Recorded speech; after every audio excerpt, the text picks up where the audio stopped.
Best तरीका जिसे आप इंश्योर कर सकते हो कि लॉन्ग टर्म में ढेर सारा पैसा बनाओ, वो सिर्फ एक होता है, क्वालिटी स्टॉक्स को होल्ड करना लॉन्ग पीरियड ऑफ टाइम के लिए। तो इस वीडियो में मैं आपको एसआईपी से जुड़ी हर वो चीज बताना चाहूंगा जो शायद आपने सुनी हो, नहीं सुनी हो, और सीक्रेट हैक्स भी बताऊंगा, और ये भी बताऊंगा कि सिर्फ 1000 रुपए होने के बाद भी आपके पास क्या चांस बनता है लखपति और लखपति से करोड़पति बनने का। तो मेक श्योर आप इस वीडियो को एंड तक जरूर देखें। तो शुरू करने से पहले आप कमेंट में जरूर बताना कि कितनों ने एसआईपी में इन्वेस्ट किया है और कितने लोग अभी भी सिर्फ सोच ही रहे हैं कि एसआईपी स्टार्ट करनी है। तो एसआईपी सिस्टमैटिक इन्वेस्टमेंट प्लान, जो कि एक तरीके का मेथड है जहां पर आप छोटे अमाउंट में पैसे इन्वेस्ट करते हैं, और ये इन्वेस्टमेंट आप वीकली बेसिस पर, मंथली बेसिस पर या क्वार्टरली बेसिस पर भी कर सकते हैं ऑन अ पर्टिकुलर डेट। यानी फॉर एग्जांपल आप 10,000 रुपए का एसआईपी इन्वेस्ट करते हैं हर महीना, तो आप एक मंथ में पर्टिकुलर डेट चूज कर सकते हैं जिस डेट पर आप अपने 10,000 रुपए का एसआईपी इन्वेस्ट करना चाहते हैं। वैसे तो बहुत सारे लोग 1 से 5 तारीख के बीच में ही एसआईपी इन्वेस्टमेंट कर देते हैं ताकि पैसे खर्च होने से पहले ही इन्वेस्ट हो जाए एसआईपी के थ्रू। अभी सवाल आता है कि एसआईपी इन्वेस्टमेंट क्यों करना चाहिए, और इसका नंबर 1 आंसर है,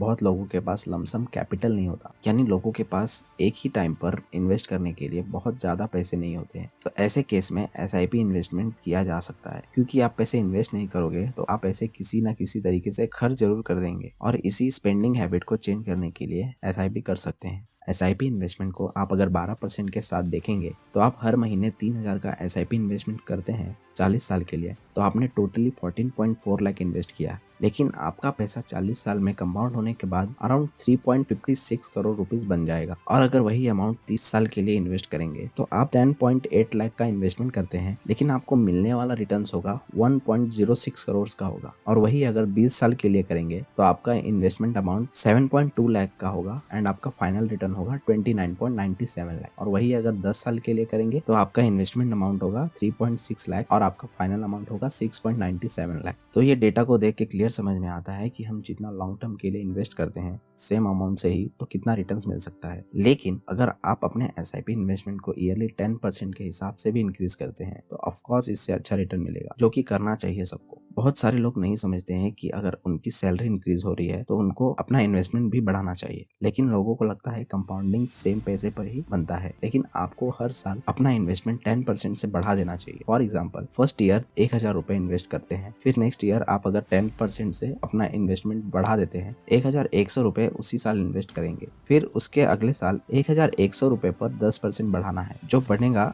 1210 रुपए। ऐसे ही आपको हर साल में बढ़ाना होता है, और लॉन्ग रन में जो आपको रिटर्न्स मिलेगा आपने सोचा भी नहीं होगा कभी। तो अब आपको ये भी समझना पड़ेगा कि जो मार्केट होता है ये हमेशा साइकिल में मूव करता है। कभी बेरिश होगा, कभी बुलिश होगा, कभी साइडवेज होगा, कभी वॉलेटाइल भी होगा। ये कभी भी एक जैसा मूव नहीं करता कि हमेशा ऊपर ही चलेगा। हो सकता है एक आध साल बिल्कुल ऊपर चले, फिर थोड़ा साइडवेज होगा, फिर थोड़ा करेक्शन आएगा, फिर ऊपर, फिर नीचे, फिर साइडवेज। एक स्ट्रक्चर होता है मार्केट का। लेकिन ये जो एसआईपी होता है जिसमें थोड़ा थोड़ा पैसा आप हर महीने या किसी स्पेसिफिक पीरियड ऑफ टाइम में डालते हैं, वहां से आप लोग एक बहुत ही अच्छा फायदा उठा सकते हैं। फॉर एग्जाम्पल जब मार्केट नीचे आता है तब आप थोड़ा ज्यादा क्वांटिटीज उठा सकते हैं सेम अमाउंट पे, बिकॉज जो चीज पहले 100 रुपए पे मिल रही थी वो अब शायद 50 या 70 रुपए पर मिल रही है, जिसके वजह से आपका अमाउंट तो सेम रहता है लेकिन आपकी क्वांटिटी बढ़ जाती है। इसे हम रुपी कॉस्ट एवरेजिंग बोलते हैं। तो बेसिकली जो एसआईपी का तरीका होता है बहुत ही अफोर्डेबल होता है, बिगनर फ्रेंडली होता है, जिसे कभी भी आप अच्छे और फंडामेंटली स्ट्रॉन्ग कंपनी को आप होल्ड करते हैं, जैसे एचडीएफसी बैंक हो गया, आईसीआईसीआई हो गया, या कोई भी फंडामेंटली स्ट्रॉन्ग कंपनी को आप होल्ड करते हैं, तो आपको इसमें अच्छा प्रॉफिट मिलता है।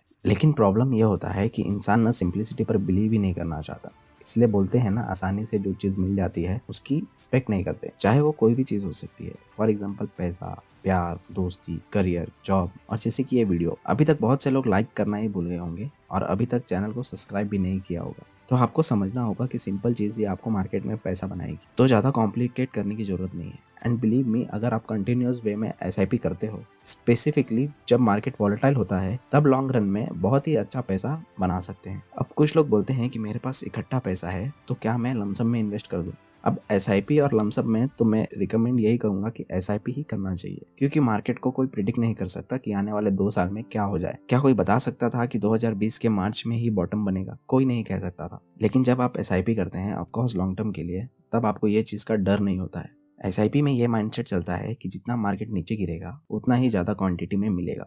अब SIP जब आप एटलीस्ट 8 से 10 साल के लिए करते हो तो एनुअलाइज कंपाउंडिंग रिटर्न आपको 12 से 15% का मिलता है। पावर ऑफ कंपाउंडिंग के ऊपर पहले भी हमने वीडियो बनाया है, उसको जाके चेकआउट कीजिए, आपको और ज्यादा हेल्प मिलेगा समझने में। इसको सिंपल तरीके से समझे तो थोड़े थोड़े पैसों से एक मोटा पैसा बनता है, वैसे ही आपको SIP हेल्प करती है। फॉर एग्जाम्पल, अगर आप 1000 रुपए इन्वेस्ट करते हो और आप देखते हो कि 1000 रुपए एक बार में इन्वेस्ट करके वो 3000 बन गया है आज से 10 साल बाद, तो क्या वो 3x रिटर्न हुआ? नहीं, आपको इस हिसाब से जज नहीं करना रहता है। एक एग्जाम्पल से समझ लेते हैं। जब आप SIP करते हो तो आप 200 रुपए आज इन्वेस्ट कर रहे हो, कल 200 रुपए इन्वेस्ट कर रहे हो, परसों 200 रुपए इन्वेस्ट कर रहे हो। ऐसे करके आप इन्वेस्ट करते हो तो आपको कंपाउंडिंग रिटर्न्स के हिसाब से देखना पड़ता है। वैसे मैं आपको बताऊं, जब क्वालिटी स्टॉक्स जब हाइस पर रहते हैं तब आपको SIP कम करनी रहती है, और जब लोस पर लोस लगाया जा रहा है वहां पर आपको SIP और बढ़ानी होती है। इसे प्रोफेशनल इन्वेस्टर फॉलो करते हैं क्योंकि उनका मार्केट नॉलेज बहुत ही स्ट्रांग होता है और वो डेली बेसिस पर मार्केट को ट्रैक भी करते हैं। लेकिन वही दूसरे साइड रिटेल इन्वेस्टर होते हैं, उनको यूजुअली पता नहीं लगता है कि मार्केट कब लोअर लेवल्स पर है या मार्केट कब हायर लेवल्स पर है, और इसको एनालाइज करने के लिए रिटेल इन्वेस्टर के पास इतना ज्यादा टाइम भी नहीं होता है, क्योंकि बहुत सारे retail investor full time job में होते हैं या फुल टाइम बिजनेस में होते हैं। तो इसके बीच में टाइम निकाल के कब खरीदना है कब बेचना होता है ये थोड़ा मुश्किल हो जाता है। तो ऐसे इन्वेस्टर्स के लिए SIP काम आता है, क्योंकि SIP ऑटोमेटिकली जो रुपी कॉस्ट एवरेजिंग होता है उसे फॉलो करता है। अब SIP का फायदा ये भी होता है कि बिना एडवाइजर के या बिना किसी को पे किए या बिना किसी एक्सपर्ट एडवाइजर के आप खुद SIP करके पैसा बना सकते हो। आप SIP करने के लिए एक रूल बना लो, जब इंडेक्स में गिरावट आती है, लेट से इंडेक्स 5% गिरता है ऊपर से नीचे,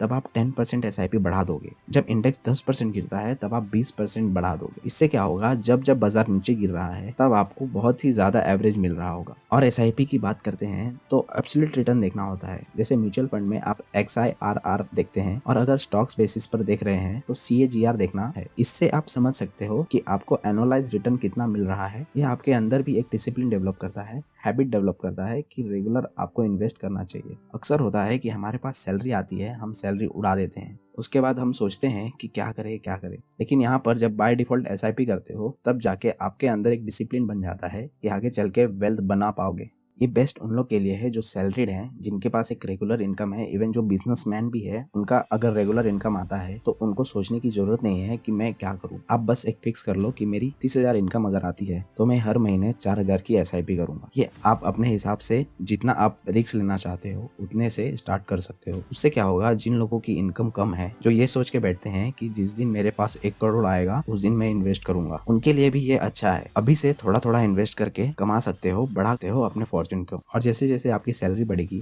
वैसे ही आपको अपनी इन्वेस्टमेंट बढ़ाना चाहिए। आपके लिए सबसे बेस्ट चीज SIP में क्या होती है कि आप थोड़ा थोड़ा करके आप उस महंगे स्टॉक्स को खरीद सकते। तो उम्मीद करता हूँ आपके सामने SIP के कॉन्सेप्ट को अच्छे से रख पाया हूँ। अगर आपको वीडियो पसंद आई तो लाइक जरूर करें, और ऐसे ही लर्निंग्स की वीडियो पाने के लिए सब्सक्राइब कर लें और बेल आइकन जरूर प्रेस कर लेना, जिससे आपको अगली वीडियो का नोटिफिकेशन मिल सके। तो मिलते हैं ऐसे ही लर्निंग वीडियो के साथ नेक्स्ट वीडियो में।